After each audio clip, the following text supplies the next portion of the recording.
Seja bem-vindo, seja bem-vinda a mais uma aula no Simplificando a Ventilação Mecânica. E o tema da aula de hoje é os 3 principais erros que te impedem de ser um bom fisioterapeuta na terapia intensiva. Mesmo se você ainda é estudante, são 3 erros bem importantes que vão mudar aí a chave para que você consiga ser um bom fisioterapeuta na terapia intensiva. Então, deixa eu só colocar aqui o tema da live de hoje para a gente não se perder. É os 3 erros que te impedem de ser um bom profissional e, obviamente, ter uma boa carreira aí dentro da fisioterapia. Deixa eu só colocar para o pessoal conseguir entrar, de ser um bom físio. Então, boa noite, sejam bem-vindos, sejam bem-vindas. Aí, todas as terças e quintas, a gente tem nossos encontros com muito conteúdo de terapia intensiva e conteúdo que vai te ajudar na prática a se sentir um bom profissional e conseguir, de fato, trabalhar na terapia intensiva. Então, o tema da aula de hoje é um tema bem importante que muda a chave aí para você conseguir boas oportunidades na terapia intensiva. Então, o tema de hoje é os 3 principais erros que te impedem na prática de ser um bom profissional, um bom fisioterapeuta na terapia intensiva. Quando a gente fala de erro, a gente fala de não conseguir trabalhar na área, não conseguir ser bem remunerado na área, não conseguir se sentir seguro na área e assim por diante. Então, a gente conhece aí, alguns profissionais que não são tão felizes dentro da terapia intensiva e outros que têm aí cada vez mais sucesso. E o que será que tem de diferença entre esses profissionais? Então, hoje são 3 dicas muito importantes que vão te ajudar a corrigir esse erro para que você não seja barrado ou no seu início da sua trajetória, caso você esteja aí começando na terapia intensiva, seja porque acabou de se formar ou seja porque mudou de área da ortopedia para terapia intensiva. E se você já dá plantão, 3 dicas que vão te ajudar a corrigir esse erro para você alavancar a sua carreira dentro da profissão. O principal erro, o primeiro erro que a gente tem é bem simples, é não conhecer quais são as atribuições do fisioterapeuta na UTI. Tá, Miris, isso é muito óbvio, eu sei o que eu tenho que fazer dentro da UTI. E na verdade é um erro bem comum. Por que é um erro bem comum? Porque as definições do que nós, como fisioterapeutas, fazemos dentro da UTI é determinada pelo COFITO. Então, o COFITO descreve aí, através dos acórdãos dos órgãos, o que o fisioterapeuta faz dentro da terapia intensiva, assim como faz dentro da ortopedia e de outras áreas. Isso é um erro que acho que travou um pouquinho. Então, se você não sabe quais são as suas atribuições de fato legais que você pode fazer por lei, você faz coisas que não competem a você e deixa de fazer coisas na fisioterapia que competem a você. Então, quer ver um erro bem comum quando o profissional não sabe? Na minha prática clínica, eu já vi profissionais ou enfermeiros e médicos pedirem para o fisioterapeuta participar do teste de morte encefálica. Ah, físio, mas o teste do ventilador, você mexe tão melhor no ventilador, eu não sei de ventilação mecânica, os médicos falaram, faz o teste junto comigo, é bem rapidinho. E não, porque não é nossa atribuição fazer o teste de morte encefálica, nem que seja um dos testes que é feito dentro do ventilador mecânico. Mas o que acontece? Às vezes os profissionais com medo do atrito não conhecem as suas atribuições e ou fazem e acabam se ferrando, acabam às vezes até sendo aí rejeitados e barrados dentro da nossa profissão, ou fazem o que não deveriam ser feitos e não gastam o tempo que a gente tem com o paciente fazendo o que precisa ser feito. Então parece uma dica muito básica, mas é um erro muito importante que vai impedir que você trabalhe num bom hospital ou que você trabalhe num hospital ruim, aí, terceirizado, que desvaloriza os profissionais.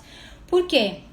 Como que eu vou entrar na UTI como fisioterapeuta, brilhar, fazer tudo que eu preciso fazer se eu não sei as minhas atribuições?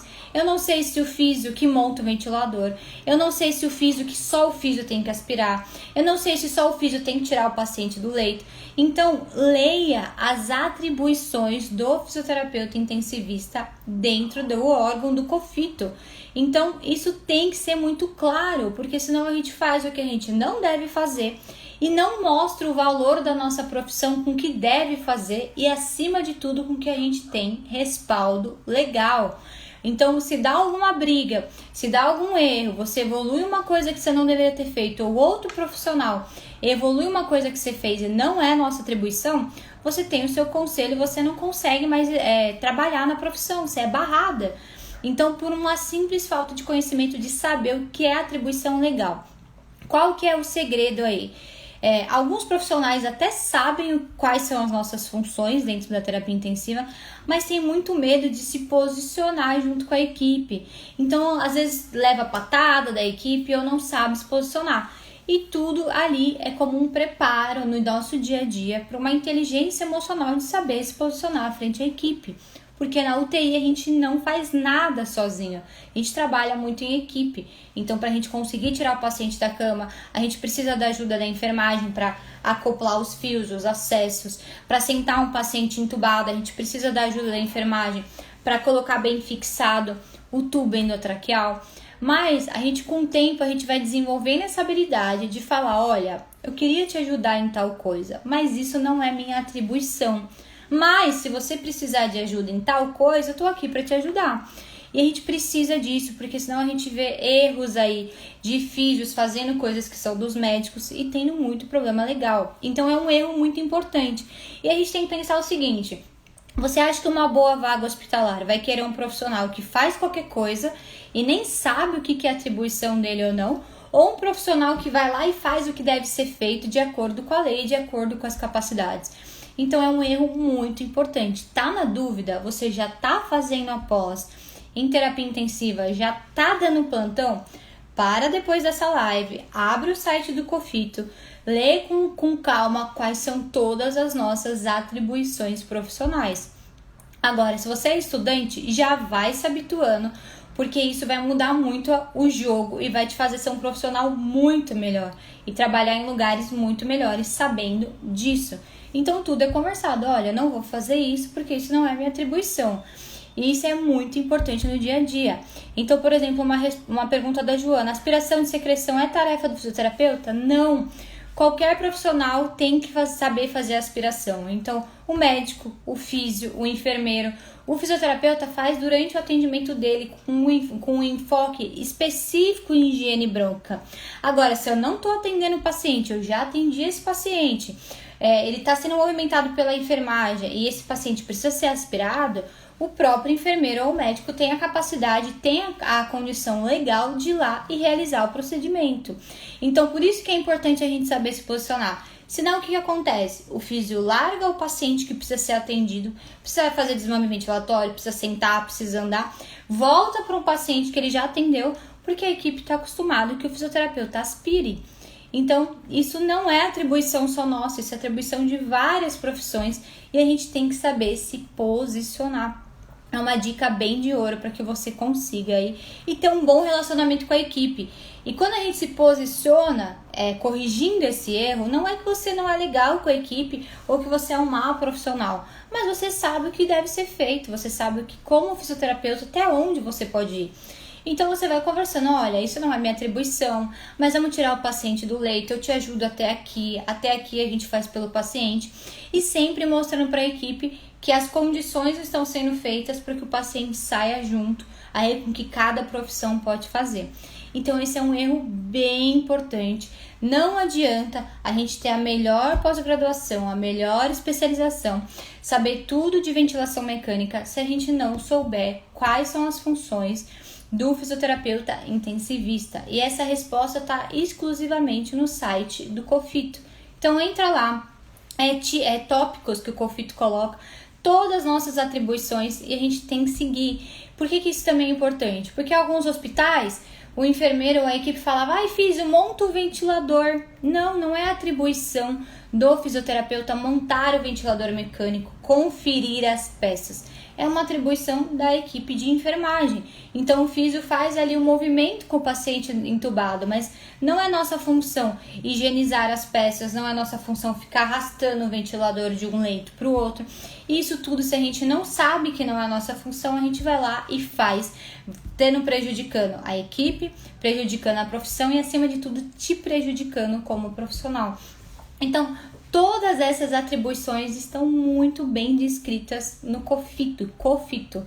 Então vai lá e lê, é uma leitura rápida de uma página que vai te dar mais segurança e você falar, opa, aqui é o meu lugar, ali é o seu lugar e vamos juntos trabalhar pelo paciente. Esse é o primeiro erro e esse é um erro que você pode estar me ouvindo e falando, mas Tamires, isso é meio óbvio, eu não vou fazer o que eu não devo fazer. Tá, mas você sabe o que você não... Voltou, né? Se ficar mudo, vocês me avisem. Então, como por exemplo, esse caso da morte encefálica. A equipe queria que eu realizasse um teste que não era competência minha como profissional. Independente se o ventilador, o físio vai mexer ou não. É competência do médico realizar, até porque é o médico que assina se o paciente está em morte encefálica, que é aquele momento em que o cérebro e o corpo dele já não tem mais reação e ele vai então para a captação de órgãos. Mas imagina se você é ali por amizade, você não sabe qual é a sua competência, você realiza esse teste dá errado, um paciente que não estava em morte cerebral é colocado como morte cerebral e daí um rebuliço até condições jurídicas, a família vai para cima do hospital, vai para cima do profissional e você perde a sua licença de atendimento por um erro tão simples de saber que não é sua função e falar, olha, essa não é minha função, então vai lá, faz, tá tudo certo e vai atender outro paciente. Então isso é muito importante, gente. E isso aparece tanto em hospitais bons, hospitais bem remunerados, como hospitais públicos, porque o erro não está no hospital, o erro está no profissional não saber qual é a função dele. Então, a partir de hoje, se você quer entrar na terapia intensiva e se você já está dando plantão, então que é mais importante ainda, leia quais são as nossas atribuições. Primeiro passo. Segundo erro que te impede de ser um bom físio. E esses erros, vocês estão vendo que eles não são erros exclusivos de conhecimento, tá? Eu não tô falando que o erro de conhecimento vai te impedir de ter ser um bom profissional ou não, porque conhecimento a gente senta na cadeira, estuda e aprende. Mas no sentido que são erros práticos que vão te impedir a ter melhores resultados na fisioterapia junto aos pacientes. Então, o segundo erro é pensar que na terapia intensiva você consegue fazer tudo sozinho. O que acontece? Quando a gente atende um paciente na ortopedia, eu vou lá, recebo o paciente no meu consultório, fecho a porta e atendo ele, faço terapia manual, faço tudo que eu achar que eu preciso. Eu faço tudo que eu preciso fazer pelo meu paciente na ortopedia. E tá tudo bem, você consegue atender sozinho, sem ninguém. Na terapia intensiva, a gente não consegue atender o paciente sozinho. O que isso significa? Esse paciente não é que você não consegue sozinho com o seu corpo físico atendê-lo, mas você precisa da equipe. Então, se esse paciente não tiver evoluído com melhora das drogas vasoativas, que são aquelas drogas que interferem diretamente na pressão do paciente, quando você colocar esse paciente de pé, ele pode cair, ele pode ter uma hipotensão, ele pode se machucar. Se esse paciente estiver muito sedado, se esse paciente não estiver higienizado, como que você vai sentar um paciente na poltrona se de repente esse paciente não tiver tomado banho, não tiver sido trocado a fralda e as condições de higiene pela equipe? Então, a gente não consegue trabalhar sozinho na terapia intensiva, é muito sincronizado. Então, você recebe o seu plantão, você tem aqueles 10 pacientes, você tem que ter a inteligência emocional de calcular exatamente o que você vai fazer com cada paciente. Então, eu tenho 10, eu sei que dos meus 10 pacientes, 2 pacientes estão mais graves, estão entubados, ainda estão muito bem sedados, a condição de terapia deles é menor. Eu sei que tem 2 pacientes que acabaram de ser entubados, vão andar. Eu sei que tem aquele terceiro paciente entubado que vale a pena eu pôr na poltrona e que eu vou demorar no mínimo 1 hora com ele. Então a gente tem que fazer essa logística, exatamente essa logística na nossa cabeça, para usar o tempo do plantão da melhor maneira e, acima de tudo, a gente fazer com os pacientes o que precisa ser feito como profissional. E se a gente não sabe lidar com a equipe, isso fica muito difícil, porque você vai atender um paciente, esse paciente entra no banho. Você vai atender o outro paciente, o médico já deveria ter mudado a medicação dele de pressão, por exemplo, e ele não mudou. Então, quando você vai ver, você deveria ter feito um monte de coisa com aquele paciente e você não fez nada. Quer ver um exemplo muito prático?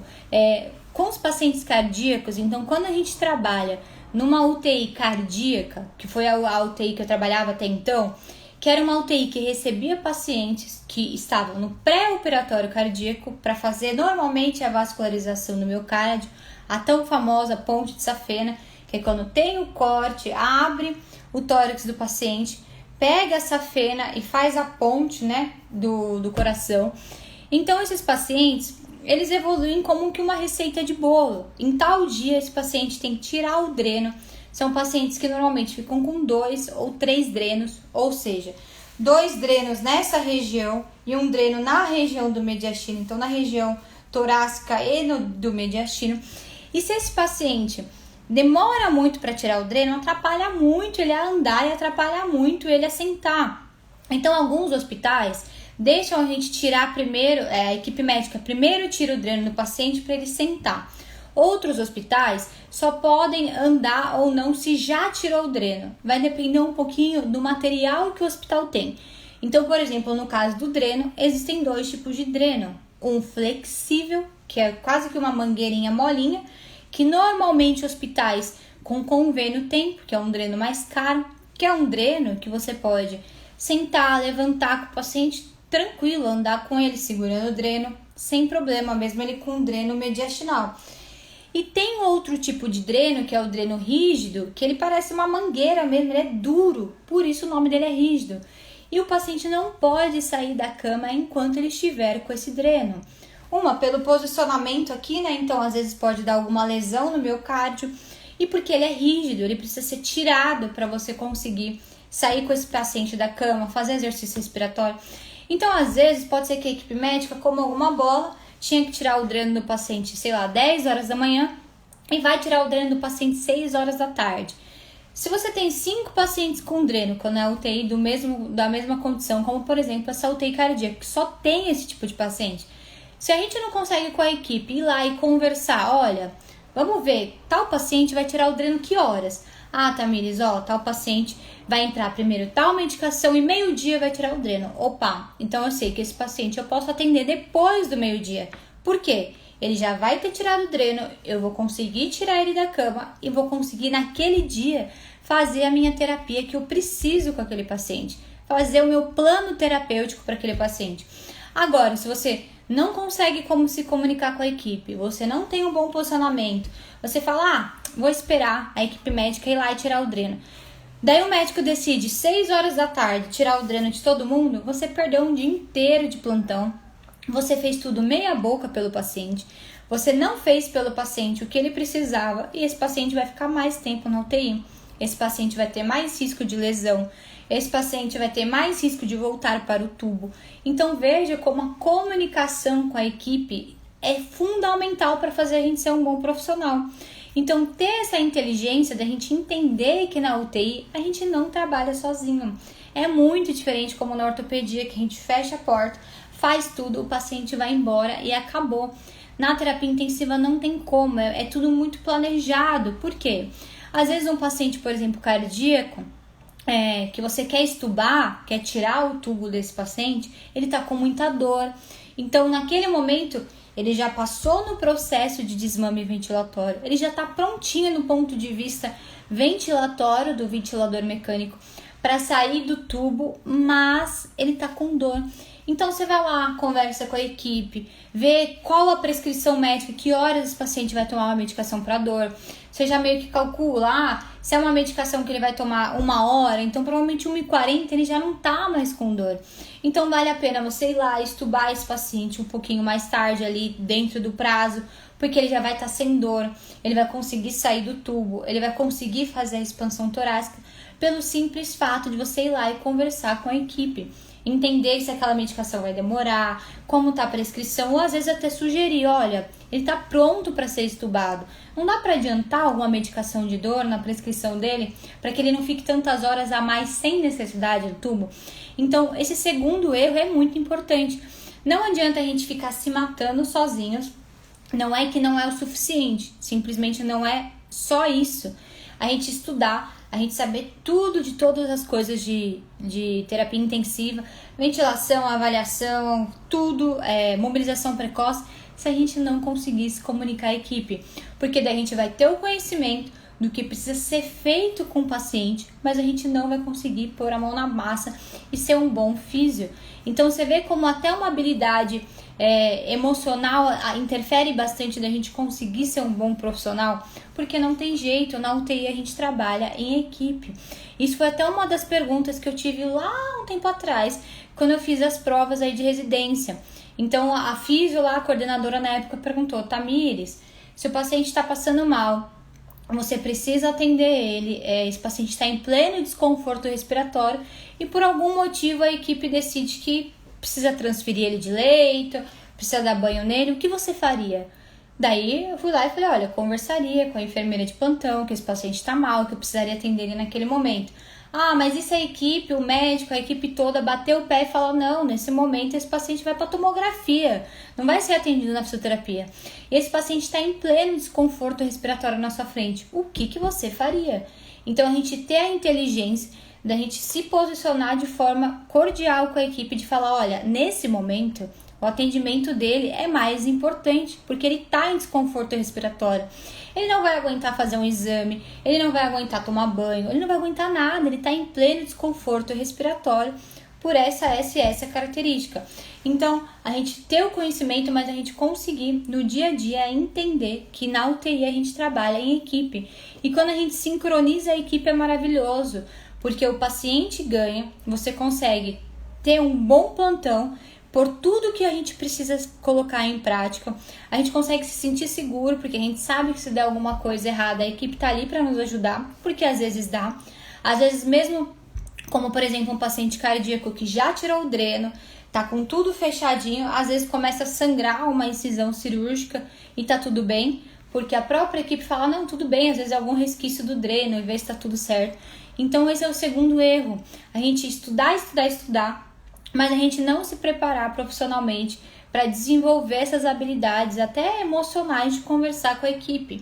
Então é bem comum que no começo, principalmente que a gente está com muito sangue nos olhos, de colocar tudo em prática, a gente acaba sendo muito grosseiro, a gente não consegue parar, a gente pelo menos é o perfil da maioria de quem trabalha na terapia intensiva, de bater de frente com a equipe.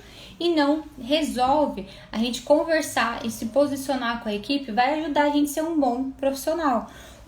Que a equipe vai entender que pode contar com a gente e, acima de tudo, a equipe vai entender qual é o papel da fisioterapia perante aquela situação, perante a UTI, perante aquele paciente, e todo mundo ganha. O paciente sai mais rápido da UTI, tem maior condição de vida, você se desenvolve melhor profissional e automaticamente tem melhores condições. Acho que voltou. Deu uma bugada aí na internet. Desculpem, voltou. Então o que acontece? Isso nesse primeiro momento é difícil a gente se preparar para isso, porque a gente está naquela fobia de querer aprender e a gente não consegue desenvolver essas habilidades. Mas é bem importante para que você consiga se posicionar com a equipe e consiga fazer o melhor. Então treinem isso, que isso vai dar muito mais segurança junto a essas três coisas é o conhecimento. E o terceiro erro que impede de ser um bom físio, especificamente na terapia intensiva, é não saber ventilação mecânica. Parece que isso às vezes até é repetitivo, mas o que acontece? A gente tem que pensar o seguinte: não tem como a gente trabalhar dentro da terapia intensiva e dentro de um hospital se nós não soubermos ventilação mecânica. Daí você deve estar se perguntando: mas Tamires, um amigo meu conseguiu trabalhar no hospital, ele nem tinha ainda pós, ele não sabia o conhecimento de ventilação, ele começou na enfermaria. E aí a gente tem que pensar o seguinte: quem consegue trabalhar na UTI, quem entende de ventilação mecânica, se vira e consegue atender em qualquer lugar no hospital. Então o que acontece? Às vezes você está atendendo o paciente na enfermaria. Eu sempre dou esse exemplo, um vozinho clássico de que caiu em casa, quebrou o fêmur, colocou uma prótese no fêmur, já está andando no corredor com os físios na enfermaria. De repente, esse vozinho começa a evoluir com confusão mental, começa a apresentar discreto taquipneia e começa a piorar. E ele tá te dando sinais que ele tá evoluindo com uma embolia gordurosa. Então, algum êmbolo da cirurgia dele foi pro cérebro, deixou ele confuso, tá dando risco de AVC para ele. Foi pro pulmão, fez um TEP, tá dando sinais de desconforto respiratório. E esse paciente provavelmente vai evoluir para uma intubação. Então, não tem como a gente não saber de ventilação mecânica dentro do hospital. Em algum momento ou não, você vai estar de frente para um paciente nessa situação.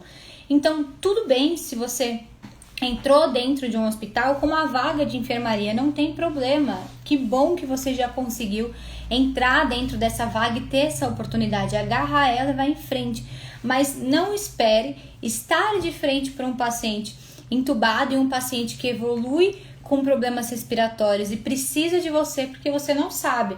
E, mas eu entrei na vaga para ficar na ortopedia. Mas quando eu entrei, a vaga era específica de enfermaria. Tá, mas e se faltar alguém na UTI? Será que a coordenação vai ter tanta sabedoria de não te colocar lá porque você não sabe ventilação mecânica?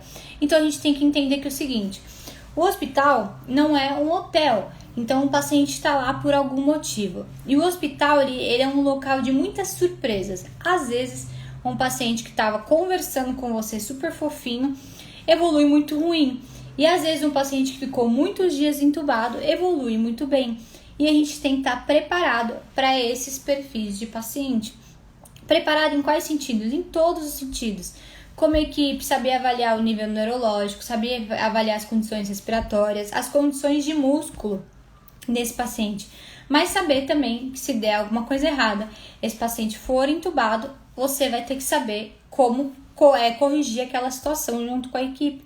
Então, não espere depois para entender ventilação mecânica. É meio que um pré-requisito básico para a gente entender e conseguir trabalhar no hospital.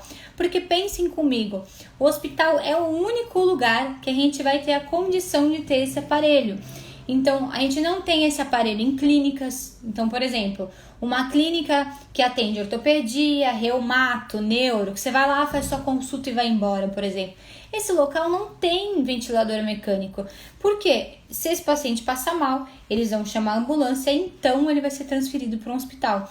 Agora, dentro de um hospital, por mais que você esteja numa enfermaria e de repente a UTI é lá embaixo, se esse paciente passar mal, ele vai ser entubado no andar e ele vai ser transferido para a UTI muito rápido, porque ele já está dentro do ambiente que tem os aparelhos suscetíveis a ele. Então a gente tem duas opções: de não saber a ventilação e ficar torcendo, cruzando os dedos para que nenhum paciente que estava bem numa enfermaria evolua, ou ainda pior, você já está dentro da terapia intensiva, daí você fala: nossa, mas eu tô tantos anos trabalhando numa UTI que é tranquila, quase não tem entubado, porque não é toda UTI que tem paciente entubado. Ou, na minha UTI só tem 2 ventiladores, quase nunca é usado. Você vai esperar isso acontecer o pior pelo paciente, acontecer a pior momento de insegurança para então ter a tomada de ação. Então, automaticamente isso te impede sim de ser um bom profissional. Porque esses 3 erros, vamos pensar o primeiro erro: a gente não saber qual é a nossa função perante a lei. Então você não sabe qual é a sua função, você faz coisas que não deveriam ser feitas, fica na dúvida quem aspira, quem não aspira, se o físio faz isso, se o físio faz aquilo. Erro 2, você não consegue se comunicar com a equipe, você é um expert, você sabe tudo, você fez uma puta pós-graduação, estudou na faculdade pra caramba, dedicou a sua vida ali àquilo, mas não consegue se comunicar. E o erro número 3, você não entende ventilação mecânica. Quando o paciente precisa de você, você não dá conta. Então, são 3 erros que impedem a gente de ser um bom profissional e que ninguém te conta durante a graduação. Porque durante a graduação a gente se prepara como se fosse um efeito esponja. A gente pega conhecimento. E daí a gente pega todo aquele conhecimento e vai pro vamos ver da prática e fala: opa, espero que isso aconteça, espero que isso não aconteça. Mas as coisas acontecem. Então, presta atenção. Uma dica de hoje é: se você já é profissional, tenta pensar quais desses 3 erros você está comendo bola. Então, você não sabe quais são as atribuições do físio? Não tem problema, abre agora, quando acabar a live, o site do Cofito, acho que é cofito.org, coloca no Google Cofito, fisioterapeuta intensivista Cofito. Vai ser um documento único, rapidinho de ler, para você saber quais são as nossas atribuições. Erro 2, não sei me comunicar com a equipe, vai se preparando. Assumir um plantão? Oi fulano, oi enfermeira, oi médico, meu nome é Tamires, eu sou fisioterapeuta, eu que estou de plantão hoje, se você precisar de alguma coisa eu tô por aqui, eu que vou estar com o paciente, sei lá, do 1 ao 10, enquanto o meu colega vai estar do 10 ao 20, meu horário de plantão é de tal a tal hora, olha, tal paciente já está evoluindo de desmame, como que tá a programação dele? Vai ter visita multidisciplinar para a gente debater junto. Olha, aqui não tem visita multidisciplinar de jeito nenhum. Poxa, será que não é legal a gente juntar rapidinho a equipe para em 10 minutinhos debater cada caso de ventilação mecânica? E volta. Minha internet tá preguiçosa.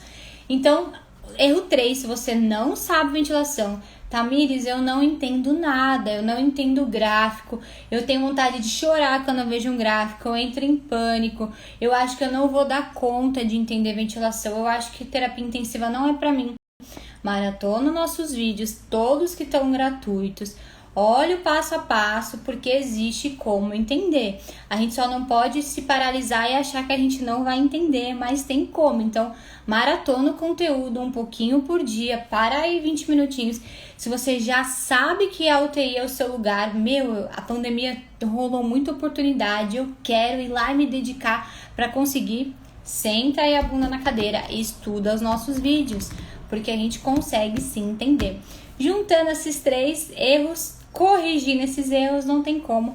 Aí um bom retorno profissional, ele aparece em boas oportunidades dentro da terapia intensiva, então você consegue trabalhar em bons lugares legais, lugares bem remunerados, lugares que valorizem o fisioterapeuta. E se você ainda está estudando, cara, é a hora, se prepara, porque a pandemia só mostrou para o mundão que a gente precisa, que o universo precisa da fisioterapia. Então, isso vai continuar sempre em ascensão. É uma área que, se a gente abrir agora um site de vagas, as vagas estão aí precisando de profissionais que queiram e saibam o que estão fazendo. Então, é isso. Pensem nesses 3 erros, são erros práticos, erros aí da minha vivência profissional, que eu já vi vários colegas se prejudicando, inclusive de não conseguirem passar em bons hospitais em entrevistas por conta desses 3 erros que não vem no livro, só na parte prática. Combinado?